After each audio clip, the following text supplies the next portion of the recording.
Yeah, let's go. Alright, let's go out to the ladies. I got one for y'all. Hey, what's up? Can you give me what I want? What's that? Can you give me what I... Dottie Moore, we all have a story to tell and a lesson to learn. This is my story.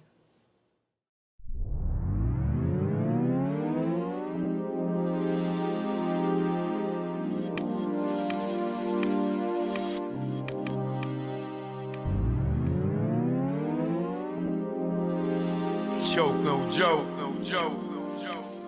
Dottie Moore, and this is my story from my mouth.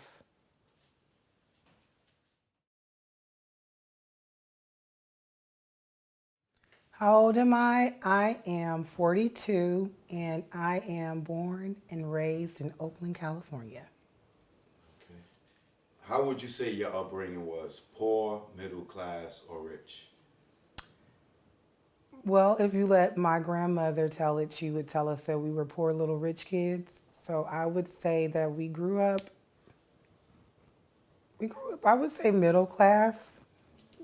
Yeah. Did you grow up in a single or co-parenting home? That's a tricky question because part of my life it was a single parent home, and then once I was 12, it was a two-parent home.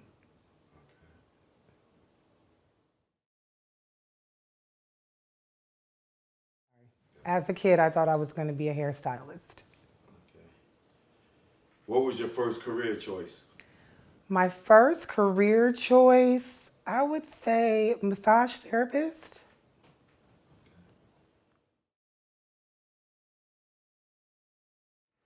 How far did you get in your education? How far did I get in my education? So I went to college for a year, and then I went to massage therapy school.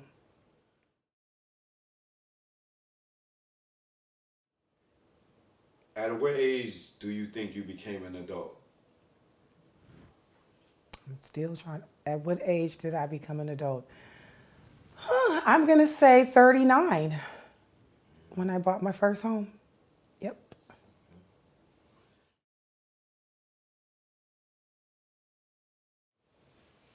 At what age did you make the career choice that most people know you for? What age did I make my career choice? I would say 21. Yeah, And what was that? cooking. What were your early struggles pursuing that dream, and how did you overcome them?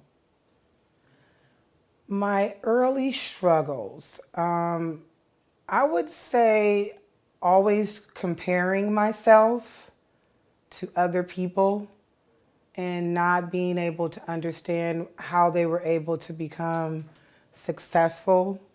And I was taking the same exact steps that they were taking. And I think that I overcame my obstacles once I just decided to just do me and stay in my lane and just try not to be like other people, just go against the grain. And for me, that worked because it set me aside from all the other people that I know that are chefs in the same industry.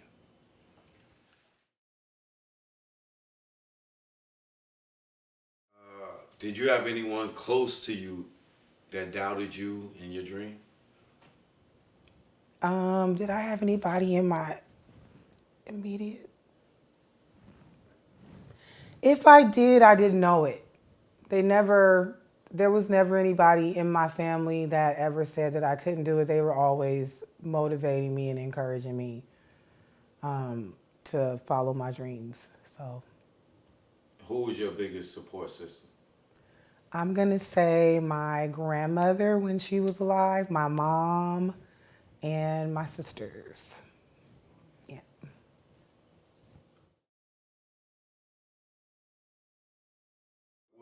What is the highlight of your journey? The highlight of my journey so far, it has just been, that's a tough question because there's been so many. But I would say when I got the opportunity to cook for former President Bill Clinton, that was a highlight for me. And then when I cooked for the inauguration at our restaurant, we had an inauguration brunch and I did my shrimp and grits. And from there, it started a small little catering business for me. So those are my two. That's good.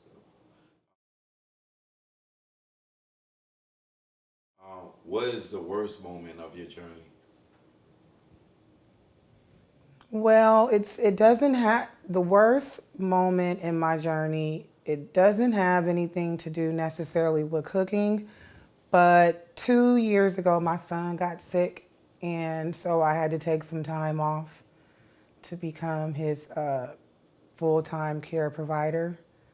And so for me, that was the lowest time for me because my baby wasn't feeling good and I definitely wasn't feeling good. I didn't feel creative and I just kind of stopped working. So yeah, Can you say what was wrong with him? I can now.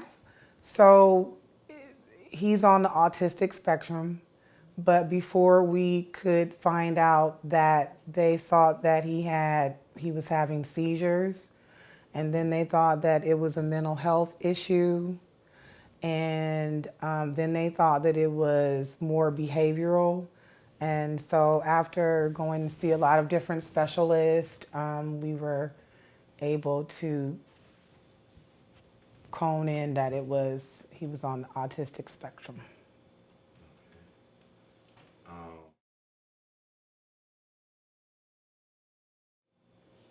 what was your best relationship? My best relationship, like someone that I dated or just in life, I would say my son's father. He was my first everything. So I'm thankful for the relationship that I had with him because I have my son. And what was your worst relationship?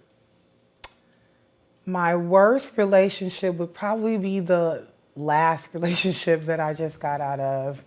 He was just a doozy.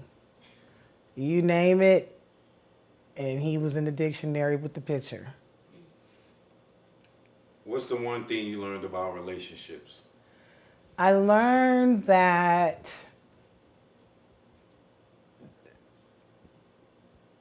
less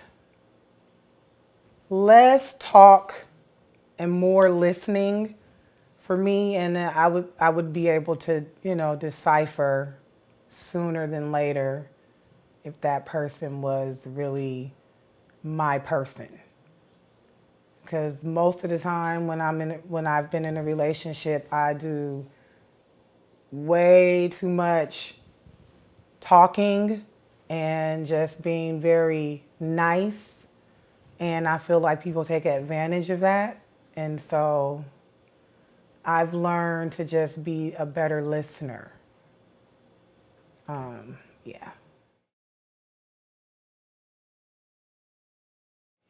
If you could go back and do it all over, what would you go back and change in your life? I wish I would have had my son younger,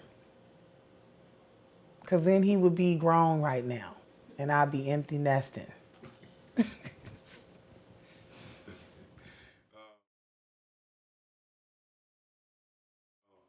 There's someone somewhere inspired to do what you do, and they just getting on the highway to success, and they about 4,000 miles behind you.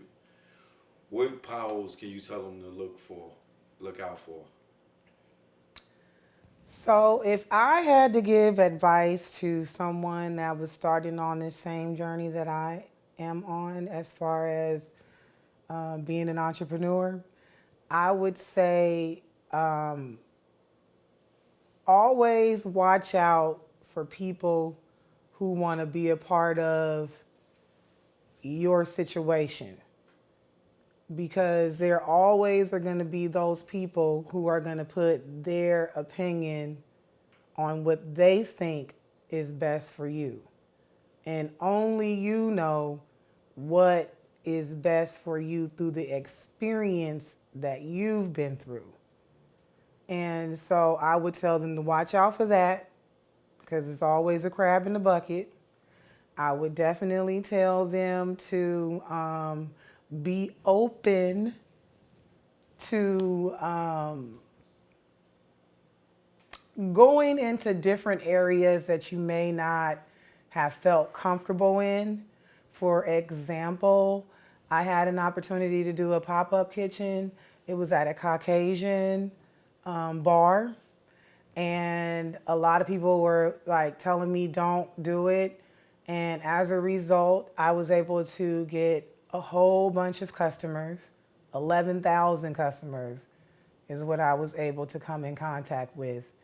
And I was able to build up my Facebook network and my catering network. And had I not listened to myself, I would have not been able to be as successful in my small little catering company as I am at this moment.